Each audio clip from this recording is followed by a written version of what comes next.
അമൃതാത്മാക്കളെ, ആയുർവേദത്തെക്കുറിച്ചും ആരോഗ്യത്തെക്കുറിച്ചും നിങ്ങളോട് സംസാരിക്കണമെന്നാണ് എന്നെ വിളിച്ചയാൾ എന്നോട് ആവശ്യപ്പെട്ടിരിക്കുന്നത്. വിഷയം അതുതന്നെ ആയിരിക്കുമെന്ന് ഞാൻ കരുതുന്നു. ആയുർവേദത്തെ സംബന്ധിച്ചിടത്തോളം ആയുർവേദം അതിൻ്റെ പ്രാഗ് വൈദിക കാലം മുതൽ, വൈദികം, പ്രാഗ് വൈദികം, വൈദിക പൂർവം, വൈദിക പശ്ചാത്ത് എന്ന് പലതായി തിരിക്കാം. പ്രാഗ് വൈദിക കാലത്ത് നിലനിന്നിരുന്ന സമ്പ്രദായങ്ങളെക്കുറിച്ചൊന്നും വ്യക്തമായ രേഖകൾ നമുക്കില്ല. എന്നിരുന്നാലും അവയെക്കുറിച്ചുള്ള ചില ചിന്തകൾ അവിടെ സൂചിതമായിട്ടുണ്ട് പല ഗ്രന്ഥങ്ങളിലായി. അത് നമുക്ക് വിടാം. ആധികാരികമായി ആയുർവേദത്തിൻ്റെ ചിന്തകൾ നമുക്ക് ലഭിക്കുന്നത് വൈദിക കാലം മുതലാണ്. അതിലെ പ്രബലമായ ഒരു ചിന്താധാരയെ ഒന്ന് സ്പർശിച്ച് കടന്നു പോകാം. ഋഗ്വേദം, യജുർവേദം, അഥർവവേദം എന്ന 3 വേദങ്ങളിലാണ് വൈദിക ചിന്തയിൽ ആയുർവേദം പ്രബലമായി നിലകൊള്ളുന്നത്. സമഗ്രമായ ആയുർവേദ ചിന്തകളുള്ളത് അഥർവവേദത്തിലാണ്. അഥർവവേദം 3 തരത്തിലാണ് രോഗങ്ങളുടെ ആവിർഭാവത്തെ കാണുന്നത്. ഒന്ന്, അന്നരസജങ്ങളായ വൈകല്യങ്ങളിൽ നിന്നുണ്ടാകുന്ന രോഗങ്ങൾ. 2, കൃമിപ്രകരണത്തിൽ കൃമിജങ്ങളായ രോഗങ്ങൾ. 3, ദോഷ സാമ്യം വിട്ടിട്ട് ദോഷവൈഷമ്യത്തിലുണ്ടാകുന്ന രോഗങ്ങൾ. ഇങ്ങനെ 3 എണ്ണത്തെ മാത്രമേ വൈദികർ പ്രബലമായി കാണുന്നുള്ളൂ. ആഹാരം പ്രധാനമാണെന്നും അതിൽ നിന്ന് രോഗങ്ങൾ ഉണ്ടാകുമെന്നുമുള്ളത് വൈദികരുടെ ചിന്തയിലെ പ്രധാന അംശമാണ്. അതുകൊണ്ട് ഓരോ പദാർത്ഥവും ആഹരിക്കുമ്പോൾ ഓരോ കാലങ്ങളിൽ അതുകൊണ്ട് മനുഷ്യനെ അവൻ്റെ തൊഴിലിനെ ആസ്പദമാക്കി വർണ്ണങ്ങളായും അവൻ്റെ ജീവിതത്തെ ആസ്പദമാക്കി ആശ്രമധർമ്മങ്ങളായും വൈദികർ തിരിച്ചിട്ടുണ്ട്. ബ്രഹ്മചര്യം, ഗാർഹസ്ഥ്യം, വാനപ്രസ്ഥം, സന്യാസം. കോശങ്ങളുടെ പരിണാമത്തെയും ജീവിതായോധനത്തെയും സമഗ്രമായി ചേർത്തുവച്ച് 4 വിഭാഗങ്ങളായി തിരിച്ച് ആ 4 കാലഘട്ടങ്ങളിൽ കഴിക്കാവുന്ന ആഹാരങ്ങൾ, കഴിക്കരുതാത്ത ആഹാരങ്ങൾ, ഇവയൊക്കെ വ്യക്തമായി സംജ്ഞകളോടുകൂടി അവർ അവതരിപ്പിച്ചിട്ടുണ്ട്.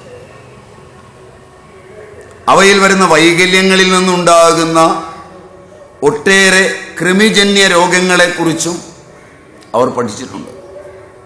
കൃമികൾ ദൃഷ്ടാഹ, അദൃഷ്ടാഹ, കണ്ണുകൊണ്ട് കാണാവുന്നവയും കണ്ണുകൊണ്ട് കാണാത്തവയുമെന്ന് 2ആയി തിരിച്ചിട്ടുണ്ട്. അവ ഏതേത് തലങ്ങളിൽ രൂപാന്തരപ്പെടുന്നു? ചിലതിൻ്റെ പേര് ശബ്ദം കൊണ്ട് ഉച്ചരിക്കുമ്പോൾ ആ ശബ്ദം കാരണമായി അന്തരീക്ഷത്തിൽ അമിനോ അമ്ലങ്ങൾ മുട്ടേറ്റ് ചെയ്തവയുണ്ടാകുന്നു എന്ന് വരെ എഴുതാൻ ഋഷി ശ്രമിച്ചിട്ടുണ്ട്. ശരിയാണോ എന്ന് എനിക്കറിയില്ല. അതിനെയും പഠിച്ചു നോക്കി നിഷേധിക്കേണ്ടതാണ്, അല്ലെങ്കിൽ സ്വീകരിക്കേണ്ടതാണെന്ന് മാത്രം പറയട്ടെ.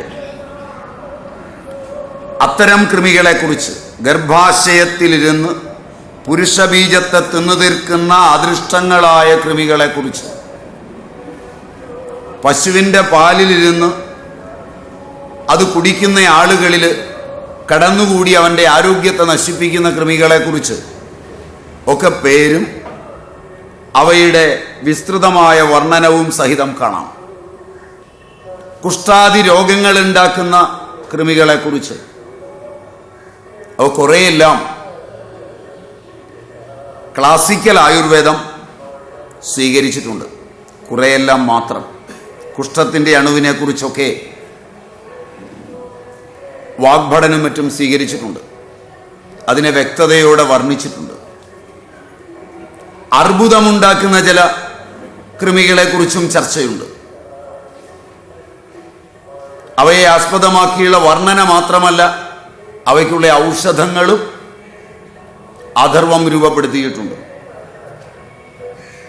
കൃമിനാശകങ്ങളായ വസ്തുക്കളിൽ ശ്രേഷ്ഠസ്ഥാനം സൂര്യന് നൽകിയിട്ടുണ്ട്, ജലത്തിന് നൽകിയിട്ടുണ്ട്, മിന്നലിന് നൽകിയിട്ടുണ്ട്,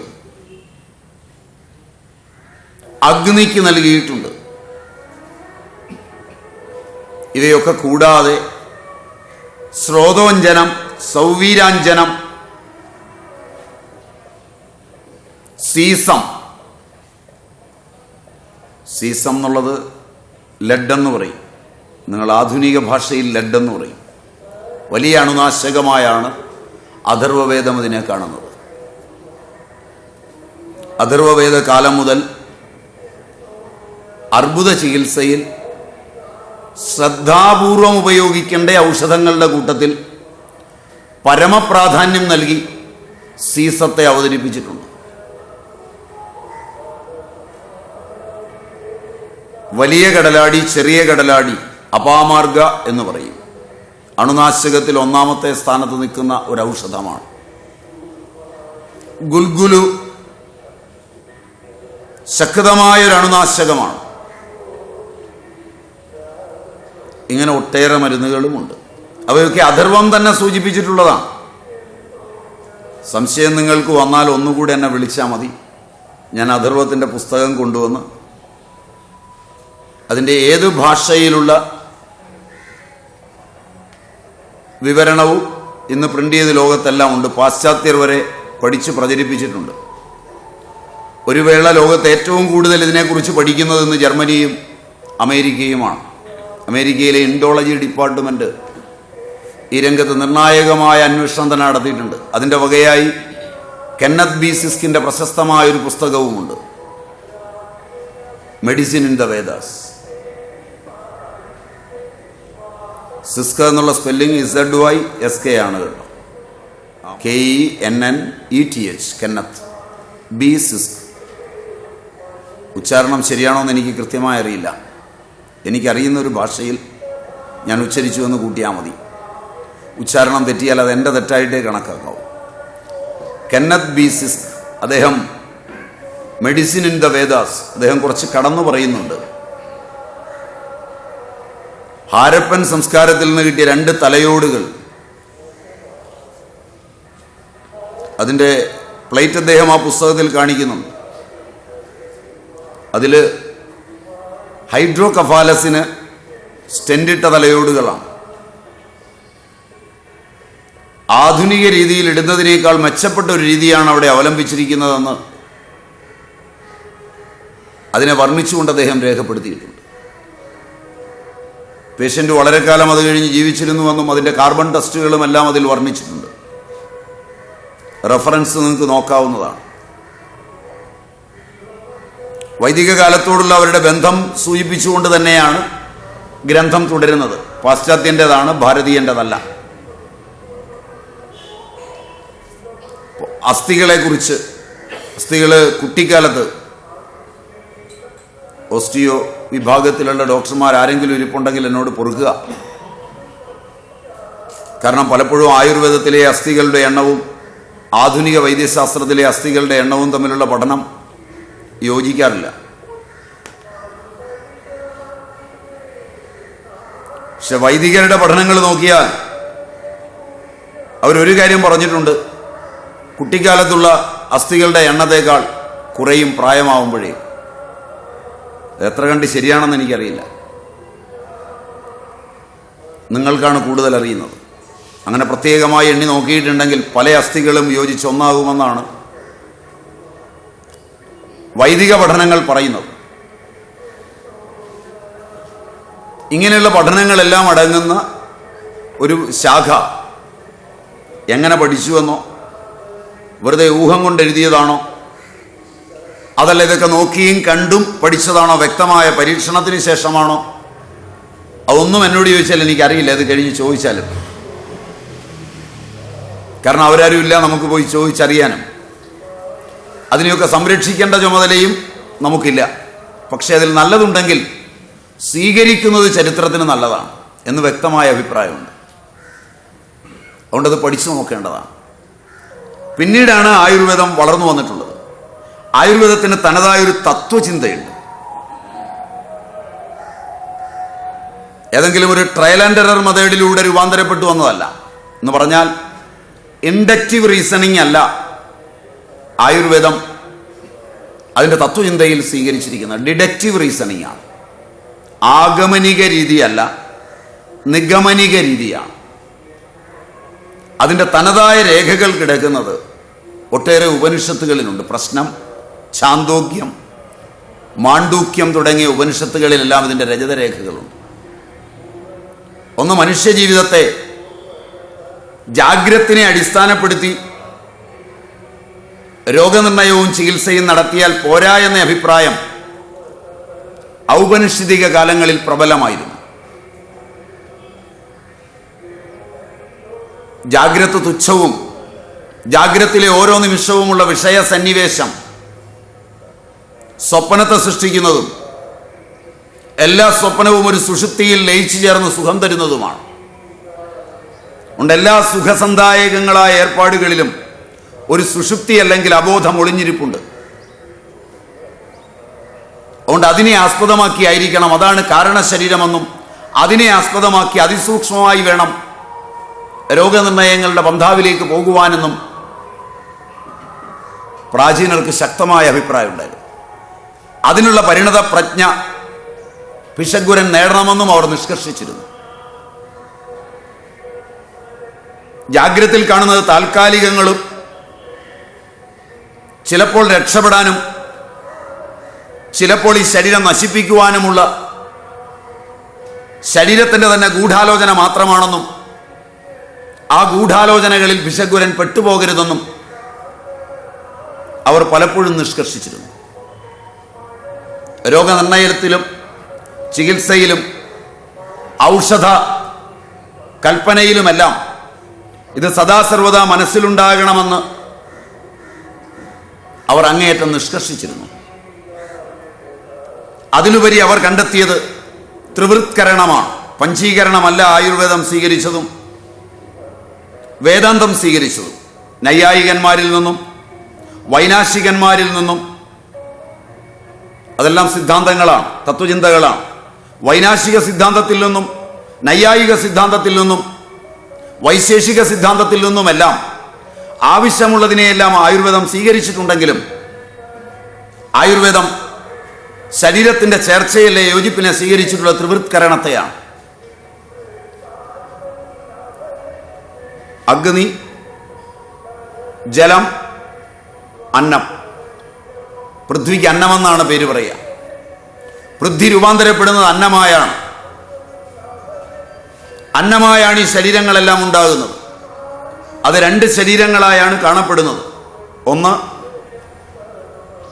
അന്തശ്ചേതനങ്ങൾ, രണ്ട് ബഹിരന്തശ്ചേതനങ്ങൾ.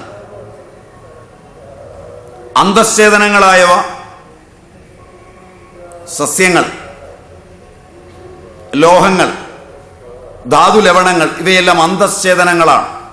അചേതനങ്ങൾ എന്നുള്ള പദം അവിടെ ഇല്ല.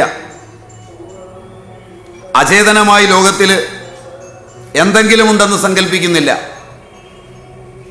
അവയെല്ലാം ചേതനങ്ങളായാണ് ഔപനിഷദിക കാലം മുതൽ കണക്കാക്കി പോരുന്നത്. അവ അന്തശ്ചേതനങ്ങളാണ്. ഷസ് സ്വപ്നെ എന്ന ധാതുവിൽ നിന്നാണ് സസ്യമെന്ന ശബ്ദം പോലും ഉണ്ടാകുന്നത്. അപ്പൊ സ്വപ്നമാണ് അവിടെ പ്രയോജനപ്പെടുന്നതെന്ന് വരെ എഴുതി വയ്ക്കുവാൻ ഋഷിക്ക് മടിയും ഉണ്ടായിരുന്നില്ല. സസ്യശരീരം സൂര്യനിൽ നിന്ന് അഗ്നി ഉപയോഗിച്ച് ഭൂമിയിൽ നിന്ന് വലിച്ചെടുത്ത സാധനങ്ങളെയാണ്, മെറ്റലുകൾ, മിനറലുകൾ, ഇവയെല്ലാമാണ് സ്വാപ്നികമായ തലത്തിൽ ഔഷധങ്ങളായോ ആഹാരമായോ രൂപാന്തരപ്പെടുത്തുന്നത്. പ്രാഥമികമായി അവ പ്രൈമറി മിറ്റോസിസിന് വിധേയമാണ്. അതുകൊണ്ട് വൈദികർ പരമപ്രാധാന്യമുള്ള ആഹാരമായി കണക്കാക്കുന്നത് അന്തശ്ചേതനങ്ങളായ സസ്യങ്ങളെയാണ്. അവരുടെ ഭാഷയിൽ പറഞ്ഞാൽ അന്തശ്ചേതനമായ സസ്യങ്ങളെ ഉപയോഗിക്കുമ്പോൾ നിങ്ങളുടെ മിറ്റോസിസ് ക്രമമാകുന്നു. ഞാൻ ഉപയോഗിക്കേണ്ട ഭാഷയല്ല ഇവിടെ ഉപയോഗിച്ചത്. ക്രമഭംഗം എന്ന പദം ഉപയോഗിക്കേണ്ടതിന് പകരം ഞാൻ മിറ്റോസിസ് എന്ന പദമാണ് ഉപയോഗിച്ചത്. ഒരു കാര്യം ഒഴിവാക്കാമെന്ന് വെച്ചാണ് അങ്ങനെ ഉപയോഗിച്ചത്. നിങ്ങൾക്കതാണ് മനസ്സിലാവുക. സസ്യങ്ങൾക്ക് അന്തശ്ചേതന മാത്രമേ ഉള്ളൂ. അടുക്ക കൂടെ പോകുന്ന ഒരാളെ തിരിച്ചറിയുവാനോ അയാൾക്ക് കൈ കൊടുക്കാനോ ഒന്നും പറ്റില്ല. അവരുടെ ചേതന ആന്തരികമാണ്. നിങ്ങളുടെ ചേതന ബഹിരന്തശ്ചേതനമാണ്. നിങ്ങൾക്ക് അകത്തും ചേതനയുണ്ട്, പുറത്തേക്കും ആ ചേതനയുണ്ട്. അതുകൊണ്ട് അവർ രണ്ടായിട്ട് തിരിച്ച്, ഒരു സ്വർണം അത് അന്തശ്ചേതനമാണ്. സ്വർണത്തിൻ്റെ അന്തശ്ചേതനയെ ഉണർത്തിയിട്ട് വേണം അത് ഔഷധം, ആ അന്തശ്ചേതനയെ ബാഹ്യചേതനയിലേക്ക് ഉണർത്തിയിട്ട് വേണം ഔഷധമാക്കാൻ. അല്ലാതെ സ്വർണം കൊടുത്താൽ അത് മനുഷ്യൻ്റെ ബഹിരന്തശ്ചേതനയിലെ ബാഹ്യചേതനയെ നശിപ്പിച്ച് കളയാൻ സാധ്യതയുണ്ട്. ഇതാണ് അവരുടെ പഠനത്തിൻ്റെ പ്രത്യേകത. അപ്പോൾ അതുകൊണ്ട് ആദ്യം ഉപയോഗിക്കാവുന്ന പ്രൈമറി മിറ്റോസിസ്, പ്രാഥമിക ക്രമഭംഗമുള്ള സൂര്യൻ്റെ പ്രകാശം, അഗ്നി. ആദ്യമുള്ളത് അഗ്നിയാണ്. ആഗ്നേയങ്ങളായ പദാർത്ഥങ്ങൾ, ജലീയങ്ങളായ പദാർത്ഥങ്ങൾ, അന്നജങ്ങളായ പദാർത്ഥങ്ങൾ, ഈ മൂന്നെണ്ണമാണ് ത്രിവൃത്കരണത്തിന് ആധാരമായി എടുക്കുന്നത്. അന്നം ശുംഗമാണ്, അങ്കുരമാണ്. ശുംഗം, അങ്കുരം. അന്നത്തിൻ്റെ കാരണം ജലമാണ്. അതിനവർ പർജന്യാദന്ന സംഭവ എന്ന് പറയും ഋഷി. ആ ജലം ശുംഗമാണ്. ജലത്തിൻ്റെ കാരണം അഗ്നിയാണ്. അഗ്നിയുടെ കാരണം സത്താണ്. ഇങ്ങനെ ഈ മൂന്നെണ്ണമേ അവരെടുത്തിട്ടുള്ളൂ. വായുവും ആകാശവും അവർ ഈ കൂട്ടത്തിൽ കൊണ്ടുവന്നിട്ടില്ല. അതുകൊണ്ടാണ് ത്രിവൃത്കരണം എന്ന് പറഞ്ഞത്. ഈ മൂന്നെണ്ണത്തെ വെച്ചുകൊണ്ട് നമ്മുടെ ഉള്ളിലുള്ള അഗ്നി, നമ്മിലെ ജലം, നമ്മിലെ അന്നം, ഈ ശരീരത്തെ മുഴുവൻ നിർവഹിക്കുക എന്ന പദ്ധതിയാണ് അവർ രൂപപ്പെടുത്തിയത്. കണ്ട് ശരി, എത്ര കണ്ട് തെറ്റ് നിങ്ങൾക്ക് ആലോചിക്കാം. അവർ അന്നത്തെ എടുക്കുമ്പോൾ അന്നത്തിൻ്റെ സ്ഥൂലരൂപമാണ് നിങ്ങൾ വെളിയിലേക്ക് കളയുന്ന മലം. അന്നത്തിൻ്റെ മധ്യമരൂപമാണ് നിങ്ങളുടെ ശരീരത്തിൻ്റെ മാംസം. അന്നത്തിൻ്റെ സൂക്ഷ്മരൂപമാണ് നിങ്ങളുടെ മനസ്സ്. മനസ്സ് അന്നം തന്നെയാണ്.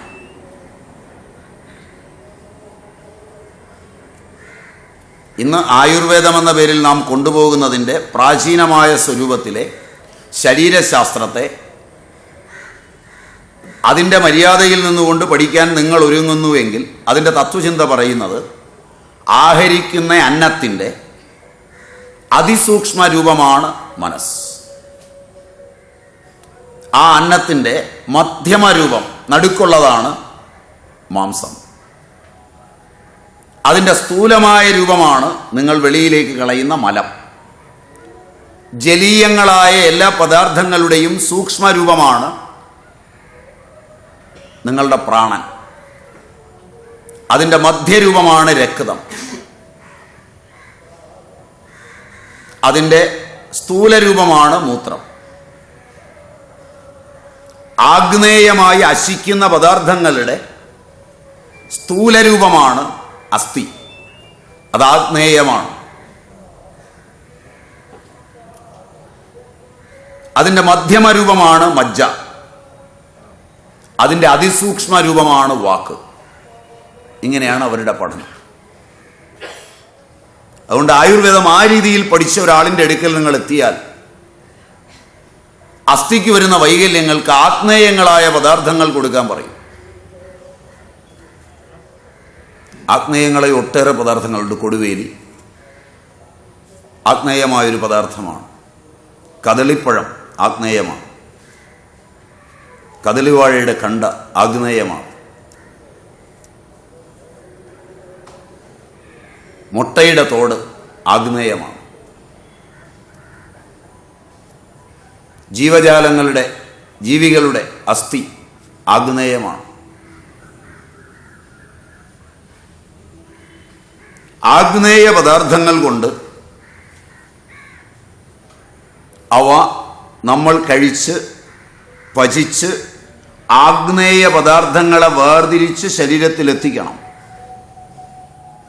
ഇങ്ങനെയാണ് ആ പഠനം പോകുന്നത്. ഒരാളുടെ ശബ്ദം പോയാൽ ആഗ്നേയമായ നെയ് കൊണ്ടാണ് ശബ്ദമുണ്ടാക്കുന്നത്. കുമിഴിൻ വേര്, കൂവള വേര്,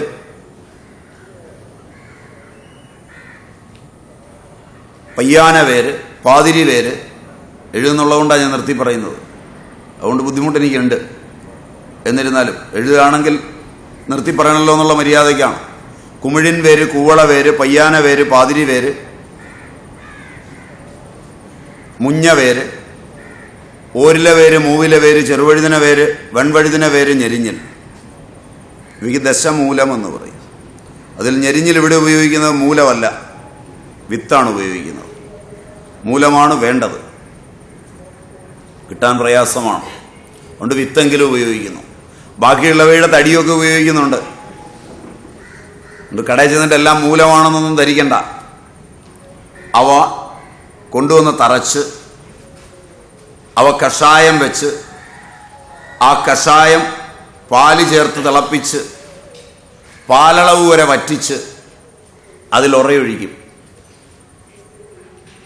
അത് ഉറ കൂടി തൈരാവും. അത് കടഞ്ഞു വെണ്ണയെടുക്കും. ആ വെണ്ണ ആഗ്നേയമാണ്. ആ വെണ്ണ കൊടുത്താൽ ശബ്ദം പോയവന് ശബ്ദമുണ്ടാവും.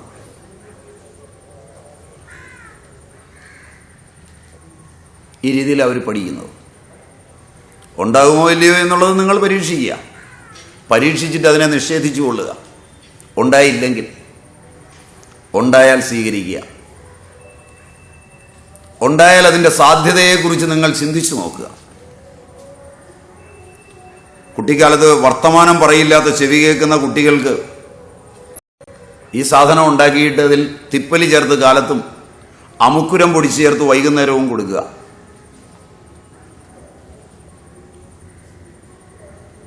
കേരളത്തിൽ നിങ്ങളൊരു സെൻസസ് എടുക്കുക, ഇത് കഴിച്ച് എത്ര കുട്ടികൾ വർത്തമാനം പറഞ്ഞിട്ടുണ്ടെന്ന്. കാരണം ഇന്നും പലയിടത്തും പല അമ്മമാർക്കും ഇതറിയാം. അതറിയുന്ന നാട്ടിൻപുറങ്ങളിലെല്ലാം വൈദ്യശാസ്ത്രം ഉപേക്ഷിക്കുന്ന വർത്തമാനം പറയാത്ത കുഞ്ഞുങ്ങളെ നിസ്സാരമായി പ്രയോഗം കൊണ്ട് 1 ലക്ഷവും മുടക്കാതെ വർത്തമാനം പറയിപ്പിച്ചെടുക്കാറുണ്ട്. നിങ്ങൾക്കതിൽ നിന്ന് ഏത് പഠനവും മുന്നോട്ട് നടത്താം ആധുനിക രീതിയിൽ. മനസ്സിനെയും നിങ്ങൾക്കതുപോലെ പഠിക്കാം. ആഹാരം കൊടുക്കുമ്പോൾ മനസ്സെങ്ങനെ മാറുന്നു നോക്കാം. മനസ്സിന്റെ വളർച്ചയും താഴ്ചയും നോക്കാം. മനസ്സും ശരീരവും വളരുന്നത് നോക്കിയാൽ എൻ്റെ കുട്ടിക്കാലങ്ങളിൽ കേരളത്തിൽ ഇന്നത്തെ പോലുള്ള സൗകര്യങ്ങളില്ല. 2 മുറി ഒരു അടുക്കളയൊക്കെ ഉള്ള വീടുകളേ ഉള്ളൂ, വലിയ സമ്പന്നരുടെ പോലും. പലപ്പോഴും സമ്പന്നനാണെങ്കിൽ പോലും ഓല കെട്ടിയ വീട്, മെഴുകിയ തറയൊക്കെയാണ്. വർഷം തോറും ഓല കിട്ടുന്നത് അവർക്കതൊരു രസമാണ്. അല്ലെ 2 വർഷം കൂടുമ്പോൾ. പൈസയൊന്നും വീടുണ്ടാക്കാൻ വേണ്ടി ഇന്നത്തെ പോലെ ചിലവാക്കാറില്ല. ആഹാരം മിതവും മര്യാദയായും കഴിച്ചിരുന്നത്. ഞാൻ പരിചയപ്പെട്ടിട്ടുള്ള മാംസഭുക്കുകളുടെ വീട്ടിൽ പോലും എനിക്ക് കഴിച്ച് ശീലമില്ല. അങ്ങനെയുള്ള ഒരു അന്തരീക്ഷത്തിലാണ് അന്ന് ജനിച്ചു വളർന്നു പോയത്. അതൊന്നും മിടുക്കുകൊണ്ടല്ല, യാദൃച്ഛികം.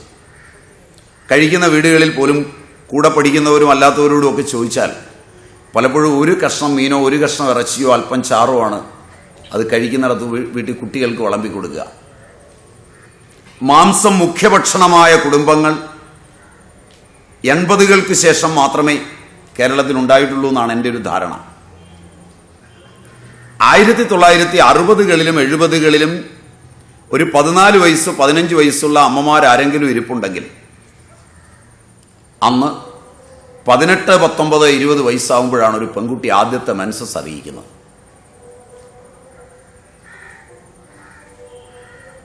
ഒരു പൂർണ്ണ വളർച്ചയെത്താൻ 16 വയസ്സിൻ്റെ മാർജിൻ കടന്നപ്പുറം പോകണം.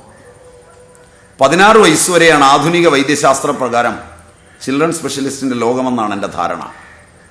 ഡോക്ടർമാരിരിപ്പുണ്ട്, am I right? 16 വയസ്സ് വരെയാണ്. ഇന്ന് മിക്കവാറും എല്ലാ ചിൽഡ്രൻ സ്പെഷ്യലിസ്റ്റും 12 വയസ്സുള്ള, 9 വയസ്സുള്ള, 10 വയസ്സുള്ള, 11 വയസ്സുള്ള, 12 വയസ്സുള്ള, 13 വയസ്സുള്ള കുട്ടിയെ ഗൈനക്കോളജിസ്റ്റിൽ റെഫർ ചെയ്യുന്നുണ്ട്. am I right? നിങ്ങൾ ഒബ്സർവ് ചെയ്തിട്ടുണ്ടോ എന്ന് എനിക്കറിയില്ല. അച്ഛനമ്മമാർ ഇത് ഒബ്സർവ് ചെയ്തിട്ടുണ്ടോ എന്ന് എനിക്കറിയില്ല. മുമ്പ് അങ്ങനെ റഫർ ചെയ്യേണ്ടി വരില്ല. 70-80 വരെ 16 വയസ്സ് വരെ ഒരു കുട്ടിയെ കൊണ്ടുവന്നാൽ അത് ബാല്യത്തിലാണ്. കൗമാരഭൃത്യം 16 വയസ്സ് വരെയാണ്. ആയുർവേദ പ്രകാരവും കൗമാരഭൃത്യം എന്ന് പറഞ്ഞാൽ ഇന്ത്യൻ വൈദ്യശാസ്ത്രത്തിൽ ആയുർവേദത്തിലെ അനൽപങ്ങളായ പഠനങ്ങൾ അത്രയും കിടക്കുന്നത് കൗമാരഭൃത്യത്തിലാണ്, പ്രത്യേകിച്ചും വൃദ്ധജീവകന്റെ. ലോകത്ത് ശാസ്ത്രത്തിന് ഒരിക്കലും മറക്കാനാവാത്ത ഒരു പേരാണ് ജീവകന്റെ പേര്. ഒരുപക്ഷെ ജീവകൻ പോയ ലോകങ്ങൾ ഇനിയും വൈദ്യശാസ്ത്രം കടന്നു പോയിട്ടില്ലെന്നാണ് എൻ്റെ ധാരണയോ തെറ്റിദ്ധാരണയോ. വൃദ്ധജീവകീയം ആയുർവേദത്തിന് കിട്ടിയിട്ടുള്ളത് പോലും പൂർണ്ണമല്ല, ഭാഗികമാണ്. അതിനെ മാത്രം വെച്ചുകൊണ്ട് നിങ്ങളൊരു പഠനം നടത്തിയാൽ പോലും അത്ഭുതങ്ങളുടെ ഒട്ടേറെ ചെപ്പുകൾ തുറക്കുന്നതാണ് ആ ഗ്രന്ഥം. ആ വൃദ്ധജീവകീയം അല്ലെങ്കിൽ കൗമാരഭൃത്യം വെച്ചുകൊണ്ട് നിങ്ങളൊരു അന്വേഷണം നടത്തിയാലും 16 വയസ്സ് വരെ ബാല്യമാണ്. പക്ഷെ ഇന്ന് കേരളത്തിൽ ബാല്യത്തിന്റെ നിർവചനം നിങ്ങൾ എവിടെ നിർവചിക്കും? ഞാനൊരു ഉദാഹരണത്തിനായി വഴിക്ക് തിരിഞ്ഞത്. ഉദാഹരണത്തിലേക്ക് വരാം. 1970-കൾ കഴിഞ്ഞപ്പോൾ മാംസം മുഖ്യഭക്ഷണമായി. കേരളത്തിലെ കുട്ടികളുടെ ക്രമഭംഗം പെട്ടെന്നായി. ഒരു കോശം വിഭജിച്ച് കോശപഠനങ്ങൾ കൃത്യമായി നിങ്ങൾ നടത്തുമെങ്കിൽ, സൈറ്റോളജിയിലൂടെ നിങ്ങൾ കടന്നു പോകുമെങ്കിൽ, ഒരു സ്റ്റെം സെൽ 2 സ്റ്റെം സെല്ലുകളായോ, ഒരു എൻ സെല്ലും ഒരു സ്റ്റെം സെല്ലുമായോ 2 എൻ സെല്ലുകളായോ വിഭജനം നടത്തുന്ന പ്രക്രിയ ദ്രുതഗതിയിലായി.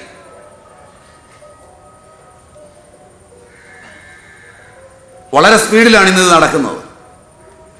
ഗർഭിണിയായ മാതാവിൻ്റെ ആഹാരം, പഴയ കാലത്ത് നിർബന്ധങ്ങളുണ്ട്. പ്രാചീന കാലങ്ങളിൽ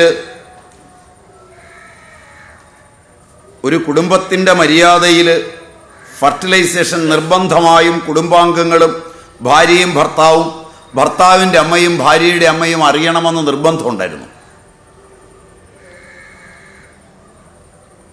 അതറിഞ്ഞാൽ മാത്രമേ കുഞ്ഞിനെ നന്നായി വളർത്താൻ പറ്റുള്ളൂ എന്ന് അന്ധമായി വിശ്വസിക്കുകയോ തീരുമാനിക്കുകയോ ചെയ്തിരുന്നു. അന്ധമെന്നല്ല ഞാൻ ചേർക്കുന്നത്, നിങ്ങളെ ഭയന്നിട്ടാണ്. അത് ചേർത്താൽ പിന്നെ എനിക്ക് രക്ഷപ്പെടാമല്ലോ എന്ന് വിചാരിച്ചൊരു ജാമ്യമാണ്. തെറ്റിദ്ധാരണ വേണ്ട. ഒരു പെൺകുട്ടിയെ വിവാഹം കഴിച്ചുകൊണ്ടുവന്നാൽ അവളുടെ അമ്മ ഭാര്യാഭർത്തൃ സംയോഗം കഴിഞ്ഞാൽ എപ്പോൾ ഫർട്ടിലൈസേഷൻ നടന്നുവെന്ന് നിർബന്ധമായി അറിയണമെന്നുള്ളവളായിരുന്നു. വസ്ത്രങ്ങൾ അലക്കാൻ കൊണ്ടുപോകുമ്പോൾ തന്നെ അവൾ ചില തീരുമാനങ്ങൾ എടുക്കുകയും അറിയുകയും ചെയ്തിരുന്നു. അറിഞ്ഞു കഴിഞ്ഞാൽ 56 ദിവസത്തേക്ക് എങ്ങനെയെങ്കിലും ആ പുരുഷനെ, തൻ്റെ മകനെ, തൻ്റെ മകൻ്റെ ഭാര്യയിൽ നിന്ന് ദൂരെ കുറച്ച് മാറ്റി നിർത്തുക, അവളുടെ ഓരോ കാര്യങ്ങളിലും ശ്രദ്ധിക്കുക. 56 ദിവസത്തേക്ക്, 8 ആഴ്ചയിലേക്ക്. ഇത് പ്രാചീനരിടയിൽ നിർബന്ധമായിരുന്നു. പ്രസവിച്ചു കഴിഞ്ഞുള്ള 56 ദിവസം കുഞ്ഞ് പ്രകൃതിയുമായി നേരിട്ട് ബന്ധപ്പെടാനും കാറ്റ്, ജലം, തീയ മുതലായവയുടെ അടുത്തു പോകാതിരിക്കുവാനും ആ 56 അവർ പ്രത്യേകം ശ്രദ്ധിച്ചിരുന്നു. പെറ്റിട്ട് 56 കഴിഞ്ഞില്ല, കൊണ്ടുപോകാൻ പറ്റില്ല. ഇത് വളരെ നിർബന്ധമായിരുന്നു. അതിന് ബ്രാഹ്മണരുടെ ഇടയിൽ ഗർഭാധാനം എന്നൊരു സംസ്കാരവും ഉണ്ടായിരുന്നു. സംസ്കാരം കഴിഞ്ഞ് കുട്ടി ഉണ്ടാകാവുന്നുള്ളൂ. പുംസവനം എന്നൊരു ചടങ്ങുണ്ടായിരുന്നു. ഇതൊക്കെ അറിഞ്ഞു വേണം കുഞ്ഞ് ജനിക്കാൻ. ആ കുഞ്ഞിൻ്റെ ക്രമഭംഗം ആദ്യത്തെ 56 ദിവസം കൊണ്ട് തീരുമാനിക്കും. അതിൻ്റെ രോഗങ്ങൾ, അതിൻ്റെ ആരോഗ്യം, അതിൻ്റെ വളർച്ച എന്നെല്ലാം പ്രാചീനർ വിശ്വസിച്ചിരുന്നു. സൈറ്റോളജി വെച്ച് ഇന്ന് നിങ്ങൾ പഠിച്ചു നോക്കേണ്ടതാണിത്. സാധ്യതകളുടെ ലോകം. ആ 56 വളരെ പ്രാധാന്യത്തോടെ അവർ കണ്ടത്. ആ 56 രൂപാന്തരപ്പെടുന്ന അമ്മ കഴിക്കുന്ന ആഹാരം, അമ്മയുടെ ജീവിത രീതി മുതലായവ കൊണ്ടാണെന്ന് അവർ വിശ്വസിച്ചു. അതുകൊണ്ട് അവർ വളരെ അടുക്കോടെയാണ് അതിനെ കൊണ്ടുപോയത്. അതുകൊണ്ട് തീർന്നില്ല. ആ കുഞ്ഞിൻ്റെ വളർച്ചയിൽ ഈ ആഹാരം അവർ 3-4 കാര്യങ്ങൾ അടിസ്ഥാനപരമായി പറഞ്ഞു. ഭൂമിയിലെ മണ്ണ് ഭൂമിയുടെ ശൈശവമാണ്. അത് വളർന്ന് വെട്ടുകല്ലാവുമ്പോൾ, കാഠിന്യമുള്ള വെട്ടുകല്ലാവുമ്പോൾ അത് ഭൂമിയുടെ കൗമാരമാണ്. അത് വളർന്ന് കരിങ്കല്ലായാൽ അത് ഭൂമിയുടെ യൗവനമാണ്. അത് വളർച്ച പ്രാപിച്ച് പൊടിയാൻ തുടങ്ങുന്ന കാൽസ്യം കൂടിയ മാർബിളായാൽ അത് ഭൂമിയുടെ വാർദ്ധക്യമാണ്. ഭൂമിയെയും അവരിങ്ങനെ പഠിച്ചിരുന്നു. കല്ല് വെട്ടുന്നവരോടൊക്കെ പോയി ചോദിക്കുക. കല്ലിൻ്റെ കാഠിന്യം വെച്ചവർ ഭൂമിയുടെ പ്രായവും കല്ലിൻ്റെ പ്രായവും പറയും. ഇതുപോലെ തന്നെ ആഹാരത്തിലും സസ്യം ഭൂമിയുടെ ശൈശവമാണ്. അതൊരു പ്രാവശ്യം ജന്തു ശരീരത്തിൽ പചിച്ച് രൂപാന്തരപ്പെട്ട മാംസം കൗമാരമാണ്. സസ്യ ശരീരങ്ങളും ജന്തു ശരീരങ്ങളും കഴിഞ്ഞാൽ ഭൂമിയിൽ നിന്നെടുക്കുന്ന ലോഹങ്ങളും ധാതുക്കളും ഭൂമിയുടെ യൗവനമാണ്. നമ്മെ യൗവനത്തിലേക്ക് കൊണ്ടുപോകുന്നതിൽ ലവണങ്ങൾക്കൊക്കെ പങ്ക് വളരെ കൂടുതലാണ്. സസ്യശരീരങ്ങളും ജന്തുശരീരങ്ങളും അഴുകി ചീഞ്ഞ് അവയുടെ എണ്ണ താന്ന് ഭൂമിയുടെ അടിയിലെത്തി അവ രൂപാന്തരപ്പെട്ടു വരുന്ന കൃതക പദാർത്ഥങ്ങൾ, സിന്തറ്റിക്സ്, ഭൂമിയുടെ വാർദ്ധക്യമാണ്. ഇങ്ങനൊരു പഠനവും അവർക്കുണ്ടായിരുന്നു. നിങ്ങൾ സസ്യം കഴിച്ചാൽ നിങ്ങളുടെ കോശം ശൈശവത്തിൽ നിൽക്കും. അതുകൊണ്ട് പഴയ കുട്ടികൾ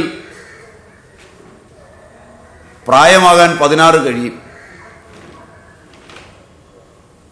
മാംസഭക്ഷണം കൊടുക്കുമ്പോൾ പ്രായം പെട്ടെന്ന് കൂടും. മാംസഭക്ഷണം രൂപാന്തരപ്പെടുത്തിയത് കൃതക പദാർത്ഥങ്ങളാലാണെങ്കിൽ, സിന്തറ്റിക് ഹോർമോണുകളാലാണെങ്കിൽ പെട്ടെന്ന് വാർദ്ധക്യത്തിലെത്തും. അമ്മ കഴിച്ച സിന്തറ്റിക് പദാർത്ഥങ്ങൾ, സിന്തറ്റിക്കുകൾ കൊടുത്തു വളർത്തിയ കോഴി, ബോയിലർ ചിക്കൻ മുതലായവ. ഒരു കോഴി വളരാൻ 27 ദിവസം മതി. നാടനായ ഒരു കോഴി കൊത്തിത്തിന്ന് വളരാൻ 2 കൊല്ലം എടുക്കും. ശാസ്ത്രത്തിന്റെ വികാസ പരിണാമങ്ങളെ ഉപയോഗിക്കുമ്പോഴുണ്ടായ എളുപ്പം ശരിയാണ്. ആയുർവേദം അതിൻ്റെ അടിസ്ഥാന തന്തുക്കളിൽ കൂടെ പോകുമ്പോൾ ഇങ്ങനെയുള്ള പദാർത്ഥങ്ങൾ ഉപയോഗിക്കുമ്പോൾ പെട്ടെന്ന് വാർദ്ധക്യം വരും. അരവിന്ദ് ഐ ഹോസ്പിറ്റലിൽ നിങ്ങൾ പോവുക. വാസൻ ഐ ക്ലിനിക്ക് ഇവിടെയുണ്ട്, അങ്ങോട്ടൊന്ന് പോവുക. അവിടെ ക്യൂ നിൽക്കുന്നതിൽ 60 കഴിഞ്ഞ തിമിര രോഗികളുടേതിനേക്കാൾ ശതമാനത്തിൽ കുറവാണോ ഇന്ന് 5-4 വയസ്സുള്ള കുട്ടികളെന്ന് നോക്കുക. എന്നെ കേൾക്കുന്ന ഐ സ്പെഷ്യലിസ്റ്റുകൾ ഉണ്ടെങ്കിൽ എന്നോട് പൊറുക്കുക, അവർക്ക് ഓർമ്മയുണ്ടാവും. തിമിരം ഒരു വാർദ്ധക്യ സഹജ രോഗമായാണ് എണ്ണുന്നത്. തലമുടി നരയ്ക്കുന്ന ഒരു വാർദ്ധക്യ ലക്ഷണമായാണ് എണ്ണിപ്പോരുന്നത്. പാർക്കിൻസോണിസം ഒരു വാർദ്ധക്യജന്യ രോഗമായിട്ടാണ് വൈദ്യശാസ്ത്രം എണ്ണിപ്പോരുന്നത്. ബൾസ് ഡിസീസ് വാർദ്ധക്യജന്യമാണെന്നാണ് വൈപ്പ്. കൊറിയ, സെയിന്റ് വിച്ചൂസ് ഡാൻസ്,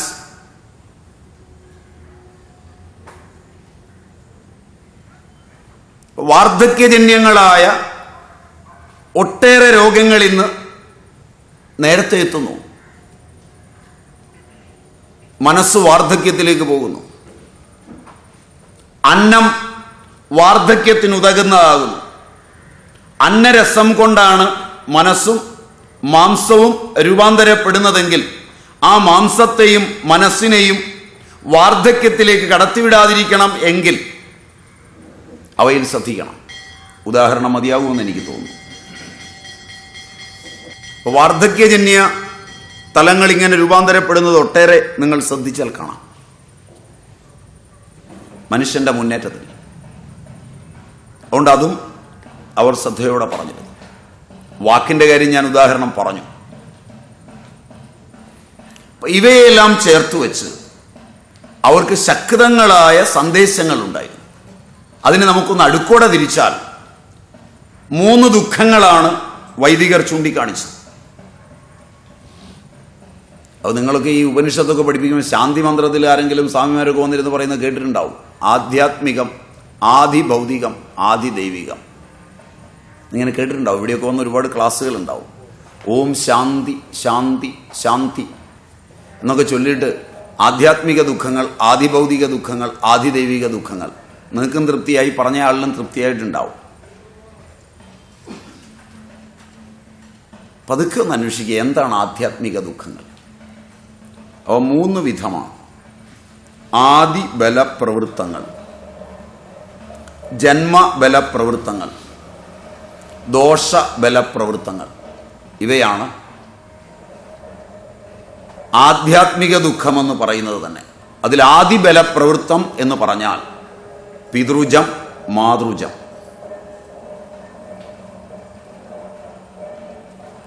പിതാവും മാതാവും അവരുടെ അനന്തകോടി ജന്മങ്ങളിലെ ജനിതകം വഴി കൊണ്ടുവന്നതും അവര് കഴിച്ച ആഹാരം രൂപാന്തരപ്പെട്ട് ആ ശരീരത്തിൽ 13 അഗ്നികൾ വഴി ദഹിച്ച് 5 ഭൂതാഗ്നികൾ, 7 ധാത്വഗ്നികൾ, 1 ജഠരാഗ്നിയും ചേർന്ന് ക്രമമായ ഉപാപചയത്തിലൂടെ, മെറ്റബോളിസത്തിലൂടെ. അതിന് പ്രാചീനർ ഉപയോഗിക്കുന്ന പദങ്ങൾ രസമാണ്. വൈദ്യശാസ്ത്രം അവർ പഠിക്കാൻ ശരീരം, കായം എന്ന 2 പദങ്ങളാണ് ഉപയോഗിക്കുന്നത്.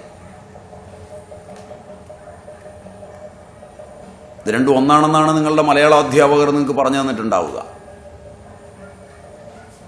നാനാർത്ഥ നിഘണ്ടുക്കളൊക്കെ അങ്ങനെ ആയിരിക്കും പറഞ്ഞിട്ടുണ്ടാവുക.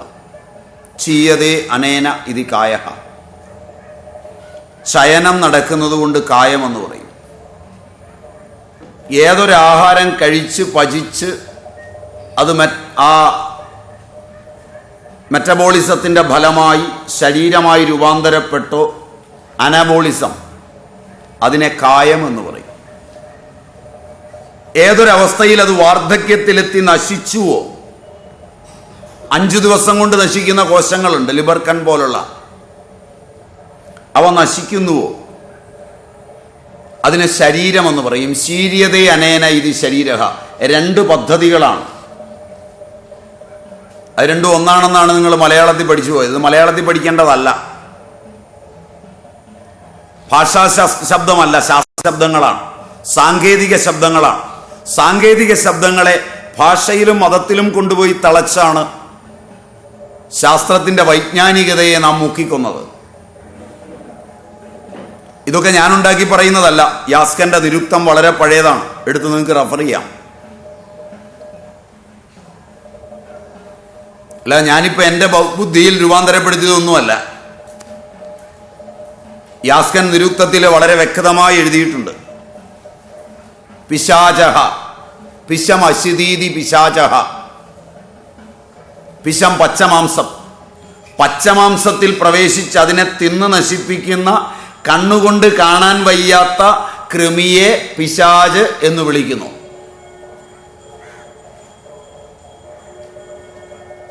ഇത് നിങ്ങൾ എന്തായിട്ടാണ് നിങ്ങളുടെ ചിത്രകഥയ്ക്കകത്ത് കൊമ്പുമൊക്കെ വെച്ച് ഒരുത്തനെ അവതരിപ്പിച്ച് ഇതാണ് പിശാച് എന്ന് പറഞ്ഞ് അവരും പത്രങ്ങളും മാധ്യമങ്ങളും എഴുതി പിടിപ്പിച്ചും നിങ്ങളിൽ ഭയത്തിൻ്റെ സങ്കല്പങ്ങൾ ഉണ്ടാക്കിയും ഒരു ശാസ്ത്ര സത്യത്തെ വളരെ വികലമായി അവതരിപ്പിച്ചാണ് ഈ നാട്, ഈ ശാസ്ത്രത്തെ മുഴുവൻ മുക്കിക്കൊന്നിട്ടുള്ളത്. ഇതിൻ്റെ പ്രാചീന സംജ്ഞകളെല്ലാം ഇന്ന് ഞാൻ പറയുന്നത് വെച്ചല്ല പഠിക്കേണ്ടത്. ഇതിന് ഉപോത്ബലകങ്ങളായ പ്രാചീനങ്ങളായ അർത്ഥം നൽകുന്ന നിഘണ്ടുവും നിരുക്തവും എല്ലാം വ്യക്തമായുണ്ട്. അതൊന്നും ഇന്ന് അർത്ഥം കണ്ടുപിടിക്കേണ്ട കാര്യമില്ല. അത് എഴുതിയപ്പോൾ തന്നെ ആ ഗ്രന്ഥവും അതിൻ്റെ അർത്ഥം തരാനുള്ള നിഘണ്ടുക്കളും അന്ന് തന്നെയുണ്ട്. ഇപ്പൊ സസ്യങ്ങളെ വർഗീകരിക്കുന്നതിന് ഇന്ന് വർഗീകരിക്കേണ്ട, അന്നേ ഉണ്ട്. ശാലിഗ്രാമ നിഘണ്ടു, രാജനിഘണ്ടു, ഭാവപ്രകാശം, ഒട്ടേറെ ഉണ്ട്. 1 2 ഒന്നുമല്ല. നമ്മളിരിക്കുന്ന ഈ സ്ഥലം മുഴുവൻ നിറച്ചാലും തീരാത്തത്ര ഗ്രന്ഥങ്ങൾ പ്രിന്റഡായി തന്നെ ഇന്ന് കിട്ടും. ആ പ്രാചീന ഗ്രന്ഥങ്ങൾ, താളിയോലകൾ വേറെ. അപ്പം അതുകൊണ്ട് ശബ്ദശാസ്ത്രം വെച്ചവർ വളരെ പോയിട്ടുണ്ട്. അതിനെ അടിസ്ഥാനപ്പെടുത്തി ഈ ശരീരം രൂപാന്തരപ്പെടുന്നതിൽ മാതാവിൻ്റെയും പിതാവിൻ്റെയും പങ്കുണ്ട്. അവരൊരു കാര്യം കൂടെ പറയും, ഒരു കുടുംബം പോലും ഒരു സമുദായമാണ്. അച്ഛൻ, അമ്മ, അച്ഛനിൽ നിന്നും അമ്മയിൽ നിന്നും ഉണ്ടായ ബീജവും അണ്ടവും ചേർന്നുണ്ടായ അത് ഞാൻ ഉദരത്തിൽ കിടന്നപ്പോൾ അമ്മ കഴിച്ച ആഹാരം കൊണ്ട് പചിച്ച് രൂപാന്തരപ്പെട്ടത്. ഞാൻ ഇന്നത്തെ വിദ്യാഭ്യാസവും സാമൂഹിക വ്യവസ്ഥിതിയും അനുസരിച്ച് എൻ്റെ കുടുംബത്തിൽ എത്രത്തോളം റിബലാകുന്നു അത്രയാണെന്ന് സമാജത്തിൽ എനിക്ക് അംഗീകാരം കിട്ടുന്നത്. ശരിയാണ്. ഈ കാലഘട്ടം റിബലുകളുടെ കാലഘട്ടമാണ്. ഞാൻ ഒരു വീട്ടിൽ നിൽക്കുകയാണെങ്കിൽ അച്ഛനോടും അമ്മയോടും എതിർത്ത് പറയാൻ തൻ്റെ ഇടം ഉണ്ടാക്കി. വലിയ കാര്യമാണ് ഇന്ന് സമാജത്തിൽ. ഞാനൊരു പ്രസ്ഥാനം ഉണ്ടാക്കി കഴിഞ്ഞാൽ അതിനെ ചോദ്യം ചെയ്തു, അതിൻ്റെ നേതൃത്വത്തെയും ബാക്കിയുള്ളതിനെയും ചോദ്യം ചെയ്തു. ഞാൻ ലോകത്തിൽ ഏറ്റവും അറിയപ്പെടുന്നവനാണ്. ഞാൻ ഒരു സ്ഥാപനത്തിൽ പോയി തൊഴിൽ ചെയ്താൽ, തൊഴിൽ ചെയ്തില്ലെങ്കിൽ കൂടി അവിടെ ചോദ്യം ചെയ്യുന്നവനായി തീർന്നാൽ ഞാൻ കേമനാണ്. ശരിയാണോ? പ്രാചീനർ പറയുക, ആ ചോദ്യം ചെയ്യുമ്പോൾ ശബ്ദം ഞാൻ ആദ്യം കേൾക്കും. എൻ്റെ മസ്തിഷ്ക പര്യങ്കാധര ദേശം, ഇങ്ങനെയാണ് അവരെ പദം ഉപയോഗിക്കുന്നത്. ആധുനിക ഭാഷയിൽ ഹൈപ്പോതലാമസ് എന്ന് പറയും. അവിടെ ഉണ്ടാകുന്ന തരംഗാവലികളിൽ ചില മാറ്റം വരും. പ്രാചീനർ ഇതിനുപയോഗിക്കുന്ന മസ്തിഷ്ക പര്യങ്കാധര ദേശം എന്നാണ്. പീയൂഷ ഗ്രന്ഥിയിൽ ചില മാറ്റങ്ങൾ വരും. അധിവൃക്കാഗോളകങ്ങളിൽ മാറ്റം ഉണ്ടാവും. കണ്ഠഗോളകങ്ങളിൽ മാറ്റം ഉണ്ടാവും. അഡ്രീനൽ, റിയർ അഡ്രീനൽ ലോകങ്ങൾ, കണ്ഠഗോളകങ്ങൾ, തൈറോയിഡ്, ഇവിടെയൊക്കെ പരിണാമം ഉണ്ടാവും. ഇവരുടെ ഗൂഢാലോചനയാണ് വളരെ രോഗങ്ങൾ ആദിബലപ്രവൃത്തങ്ങളായി ഉണ്ടാകുന്നത്. ജന്മനാ മാത്രമല്ല, ജനിച്ചു കഴിഞ്ഞ് പിന്നീട് ഇവയുണ്ടാവാം, ഒരനുകൂല പരിതസ്ഥിതി കിട്ടിയാൽ. എപ്പോഴെല്ലാം തന്നിൽ ഭാവരൂപമായിരിക്കുന്ന ബീജത്തിൻ്റെയും അണ്ടത്തിൻ്റെയും അധിപതിയായ ദേവതയായി ബോധരൂപേണ അമ്മയും അച്ഛനും മരിച്ചു കഴിഞ്ഞാലും എൻ്റെ കോശകോശാന്തരങ്ങളിൽ സ്ഥിതി ചെയ്യുന്ന മാതാവിൻ്റെയും പിതാവിൻ്റെയും സങ്കല്പനങ്ങളെ ഞാൻ ചോദ്യം ചെയ്യുകയും എതിർക്കുകയും ചെയ്യുമ്പോൾ എനിക്ക് കാരണമായതിനെ എതിർക്കുന്നതിലൂടെ പരിതപിക്കുന്ന ഈ അവയവങ്ങൾ, അവ കേട്ട് അവയവങ്ങളുടെ സമൂഹമായ, സമുദായമായ എൻ്റെ ശരീരം എനിക്കെതിരായി നടത്തുന്ന ഗൂഢാലോചനയാണ് ആദിബലപ്രവൃത്തങ്ങളായ രോഗങ്ങളും അവ വരുത്തുന്ന ദുഃഖങ്ങളും. ഇത്രയും വലിയൊരു അന്ധവിശ്വാസമാണ് ആയുർവേദത്തിൻ്റെ അടിസ്ഥാനവും മൗലികവുമായ ചിന്തയിൽ ആദിബലപ്രവൃത്ത ദുഃഖങ്ങൾ എന്ന പേരിൽ, മാതൃജം പിതൃജം എന്ന പേരിൽ സുശ്രുതനും മറ്റും ഭംഗ്യന്തരേണ ചിത്രീകരിച്ചിട്ടുള്ളത്. അല്പം പോലും സാധ്യതയില്ലാത്ത, അല്പം പോലും ശാസ്ത്രീയമല്ലാത്ത, തികച്ചും അന്ധവിശ്വാസ ജടിലമായ ഈ സാധനം. Am I right? പോരുന്ന വഴിക്ക് ഇവിടെ വന്നിറങ്ങുമ്പോൾ ചായ കുടിക്കുമ്പോൾ കൂട്ടുകാരന് കൊടുക്കാൻ പൈസ ഇല്ലെങ്കിൽ 10 രൂപ എടുത്ത് നിങ്ങളുടെ കയ്യിൽ നിന്ന് കൊടുത്തിട്ട് ഇവിടെ വന്ന് വർത്തമാനവും പറഞ്ഞ് അടുത്ത തവണ ഒരു മീറ്റിങ്ങിന് വരുമ്പോൾ ആ 10 രൂപ നിങ്ങൾക്ക് അവൻ പോകാൻ നേരത്ത് തിരിച്ചു തന്നിട്ട് പോയാലും അടുത്ത തവണ വരുമ്പോൾ നിങ്ങളെ കണ്ട് വർത്തമാനം പറഞ്ഞില്ലെങ്കിൽ ഞാൻ കഴിഞ്ഞ തവണ 10 രൂപ എടുത്തു കൊടുത്താൽ തിരിച്ചു തന്നു, എന്നാലും എന്നെ കണ്ടിട്ട് ഇപ്പോൾ അറിയുന്നില്ല എന്ന് നിങ്ങൾ പറയുമോ? മാന്യരും വിദ്യാസമ്പന്നരും ഉന്നതരുമായ നിങ്ങൾ പറയുമോ? പറയുമെന്നുള്ളതാ ശരി.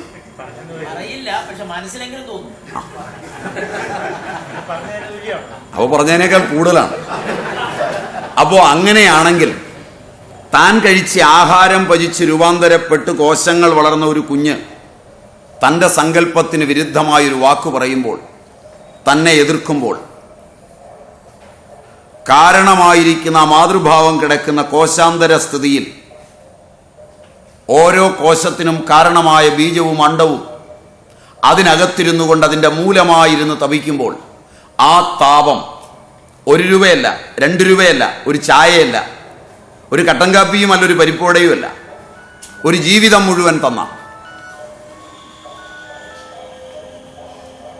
ആ പരിതാപങ്ങളാണ് ആദി ബലപ്രവൃത്തങ്ങളായ ജനിതക സ്മൃതി ഉണർത്തുന്ന രോഗങ്ങൾ. അവയെ ഭൂതഭൗതിക പ്രപഞ്ചത്തിലെ സ്ഥൂലങ്ങളായ ഔഷധ കൽപ്പനകൾ കൊണ്ട് പറ്റില്ല മാറ്റാൻ, ഒരു പശ്ചാത്താപം കൊണ്ട് മാറ്റാൻ പറ്റും, ഒരു പ്രായശ്ചിത്തം കൊണ്ട് മാറ്റാൻ പറ്റും. ഇങ്ങനെയാണ് അവരുടെ ഒരു കൽപ്പന. ഇവിടേക്ക് രോഗം എത്തിക്കുന്ന ഓരോ രോഗവും അതിൻ്റെ ആദിയിൽ നിന്ന് വളർന്ന് ഈ ആദിബലപ്രവൃത്തങ്ങളായ ലോകങ്ങളിലേക്ക് എത്തുന്നത് കഫജം വളർന്ന് പിത്തജവും, പിത്തജം വളർന്ന് വാതജവുമായി പരിണമിച്ചിട്ടാണെന്നും അതുകൊണ്ട് വാതജം വളരാൻ, ജനിതക തലങ്ങളിലേക്ക് വളരാൻ ചികിത്സ കൊണ്ടോ സംഭാഷണം കൊണ്ടോ പെരുമാറ്റം കൊണ്ടോ ആഹാരം കൊണ്ടോ ഒരിക്കലും ഒരു സമൂഹമോ ഒരു ഭിഷഗ്വരനോ ഒരു കൂട്ടായ്മയോ ഒരു അച്ഛനോ അമ്മയോ രോഗത്തെ വളർത്തരുത് എന്ന് തന്നെയാണ് അവരുടെ കൽപ്പന. രോഗമിങ്ങനെ വളരുന്നതിൽ മാതാപിതാക്കന്മാരുടെ വാക്കുകൾ, ഉന്നതരുടെ വാക്കുകൾ, ഗ്രന്ഥസമുച്ചയങ്ങൾ, സാഹിത്യം, കല, വാർത്തകൾ, മാധ്യമങ്ങളുടെ വികാരങ്ങൾ, കഴിക്കുന്ന ആഹാരം, ഭിഷഗ്വരന്മാരുടെ വാക്കുകൾ, അവർ പറയുന്നത് വൈദ്യജന്യ രോഗങ്ങളുടെ ഒരു വലിയ ലോകം തന്നെ സുശ്രുതൻ പറയുന്നുണ്ട് അജലവാദത്തിൽ. ഒരു ഭിഷഗ്വരന്റെ വാക്കുമതി ഒരു രോഗിയിൽ ഒട്ടേറെ സ്രവങ്ങൾ ഉണ്ടാകാൻ, ഹിസ്റ്റമിനും മറ്റും അളവില്ലാതെ ഉണ്ടാകാൻ.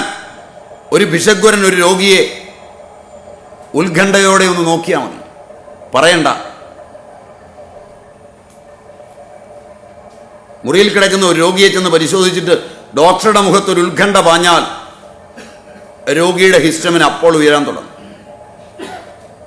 നേരെ അങ്ങ് പറയുകയാണ് പോക്കായി. ആയുർവേദം പണ്ടിങ്ങനെയായിരുന്നു. കൊട്ടാരം വൈദ്യന്മാർ ഒരു മുറുക്കി ഇറങ്ങി വന്ന് നോക്കിയിട്ട് പറയും പഴങ്കഞ്ഞിയായി എടുത്തുകൊണ്ട് പോക്കോ. കേട്ടിട്ടില്ല. ഒരു സമൂഹത്തിലെ കേമന്മാരായിരുന്നു, ലോകോത്തരന്മാരായിരുന്നു. അവർ പറഞ്ഞു കഴിഞ്ഞാൽ പിന്നെ വീട്ടുകാർ ചികിത്സിക്കില്ല. വീട്ടുകാർ അപ്പം തന്നെ തീരുമാനിച്ചു, കഴിഞ്ഞു, ഇനി എന്തിനു ചികിത്സിക്കാൻ. ആ കാലത്ത് കുറേ അപ്പോത്തിക്കിരിമാരുണ്ടായിരുന്നു, ചെറിയ ബാഗുമൊക്കെ തൂക്കി വീട്ടിലെത്തും. ഈ ഉപേക്ഷിച്ചതിനെ പതുക്കെ ഒന്ന് നോക്കാവുന്നതായിരിക്കും, അവരെ കിട്ടുള്ളൂ. തങ്ങൾ തന്നെ വെള്ളം തിളപ്പിച്ച് ഒരു സൂചിയൊക്കെ സ്റ്റെറിലൈസ് ചെയ്ത് പതുക്കെ കുത്തിവെച്ച് പയ്യെ തുടങ്ങും. ആ കൈപൊക്കിയവർക്ക് ഓർമ്മയുണ്ടാവും. വീട്ടുകാർ സഹകരിക്കില്ല. കാരണം ലോകപ്രശസ്തനായ ഭിഷഗ്വരൻ ഉപേക്ഷിച്ച സാധനമാണ്. ഇതിന് പണിയെടുക്കുന്ന ഇവൻ മൂഢനാണ്. പിന്നെ വന്നില്ലേ, ഇറങ്ങിപ്പോകാൻ പറയണ്ടെന്ന് വിചാരിച്ച് മാത്രം വീട്ടിൽ സൗകര്യം കൊടുത്തിരിക്കുകയാണ്. അവരൊരു ചൂട്ട് കത്തിച്ച് വെള്ളം തിളപ്പിക്കുക പോലുമില്ല, ഇവൻ തന്നെ തിളപ്പിക്കണം. എന്നിട്ടൊരു ഇഞ്ചക്ഷനോ 2 ഗുളികയൊക്കെ കൊടുത്തു. 2 ദിവസം കഴിഞ്ഞപ്പോൾ രോഗി കണ്ണൊക്കെ ഒന്ന് തുറന്നു, ഒരാശ്വാസമൊക്കെ കാണിച്ചു. ഇയാൾ വീണ്ടും ചെന്നു.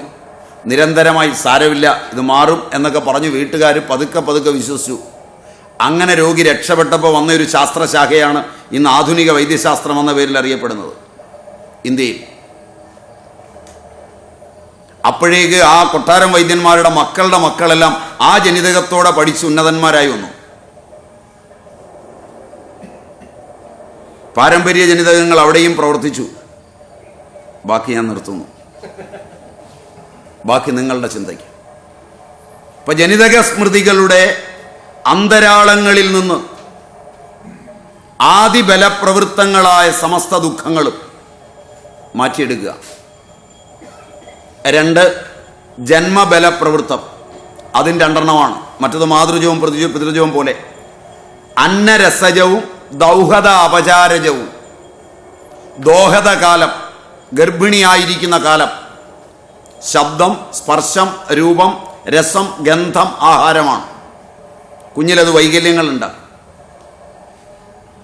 കഴിക്കുന്ന ആഹാരം ഗർഭസ്ഥ അവസ്ഥയ്ക്ക് പറ്റിയതായിരിക്കണം. അതിനെ ആസ്പദമാക്കി വലിയൊരു പഠനം തന്നെ ഈ ശാഖയ്ക്കുണ്ട്. ഓരോ മാസവും കഴിക്കേണ്ട ആഹാര പദാർത്ഥങ്ങൾ കഴിക്കരുതാത്തവ 2ഉം വ്യവച്ഛേദിച്ചിട്ടുണ്ട്.